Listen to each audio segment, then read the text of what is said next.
Pass around house, you'll see the backside of the craft works.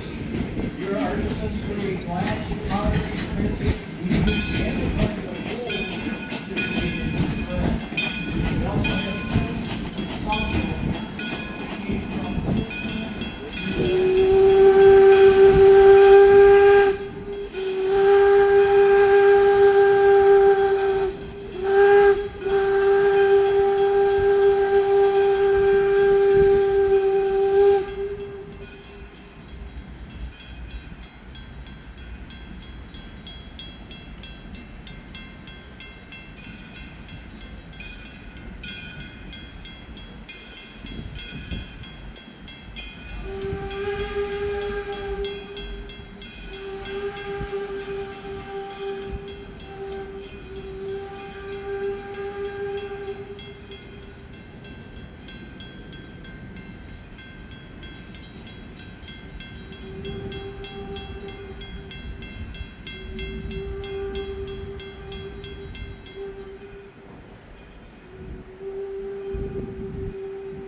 Off to your left is a new addition to Greenfield Village. That's our vegetable building from the Detroit Central Market, built here in Detroit in 1860.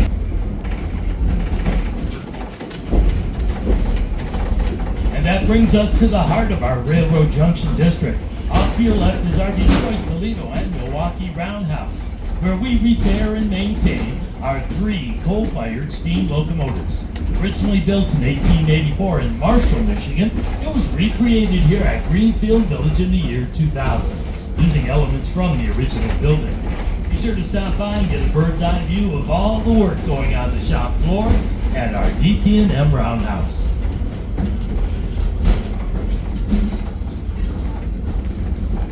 Over on the other side of the Roundhouse is our Liberty Craftworks district, where artisans and craftsmen create beautiful objects in glass and pottery, carding and weaving. There's a print shop, a sawmill, and so much more.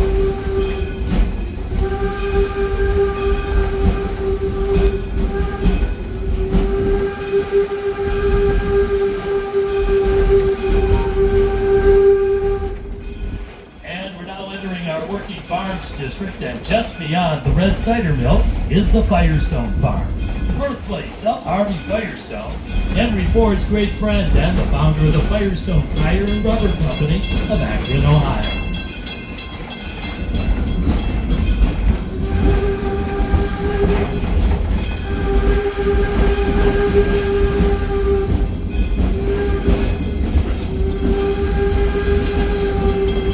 Firestone Farm is a living history farm. The farmhouse built in 1828 in Columbia County, Ohio.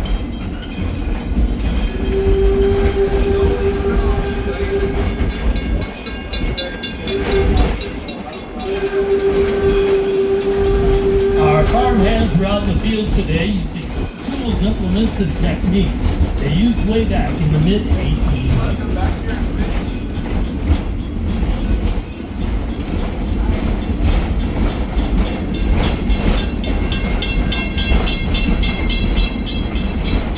That brings us to our next stop of the day, Firestone Station at the main gate, here in Henry's Model T district.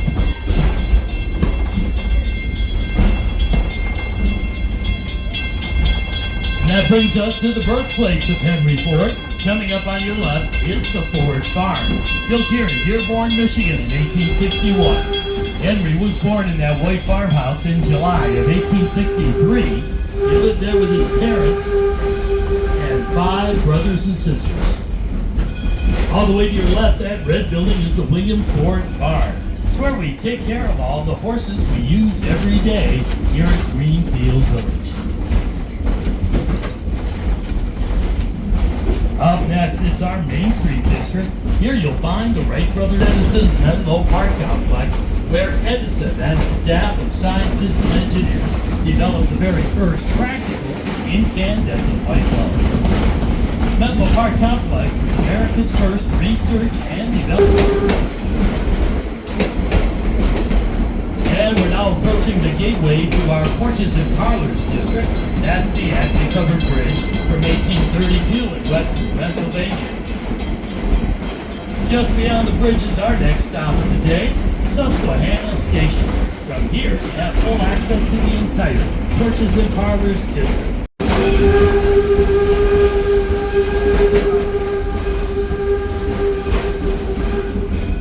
And we're now entering Oxbow Island. The Oxbow is an 11-acre wetland restoration project, one of the largest in southeastern Michigan. Hundreds of trees have been planted, and the waterways cleaned and cleared. And wildlife has returned with a herd of deer and many smaller animals as well, like rabbits, squirrels, and turtles. Birds, too.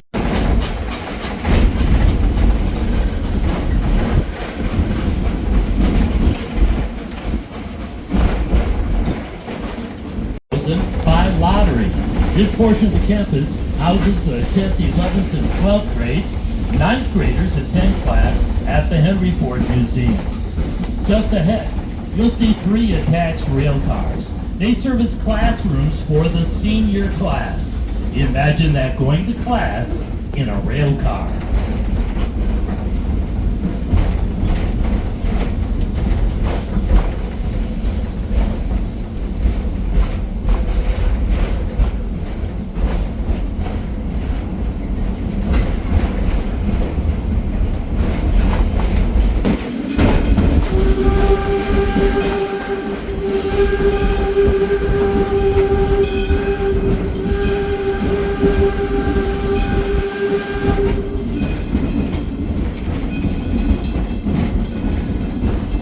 Waterway on your left is the Swanee Lagoon. It's a rainwater catch basin. We use it for flood control here at the village. More importantly though, it's the home to Godzilla, one of the biggest turtles you'll ever see. They say that old boy's been swimming in these waters since 1929.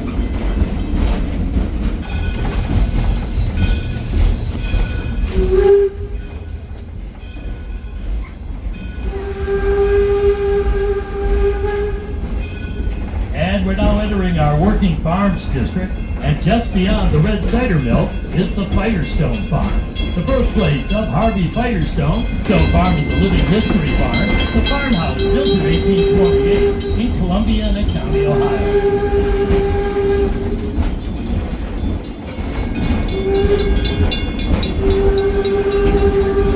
Our farm hands are out in the fields today using tools, implements, and techniques they used way back in the mid-1800s. Off in the pasture on your right, here's a couple of our dairy cows. Say hello to Marigold and Daisy.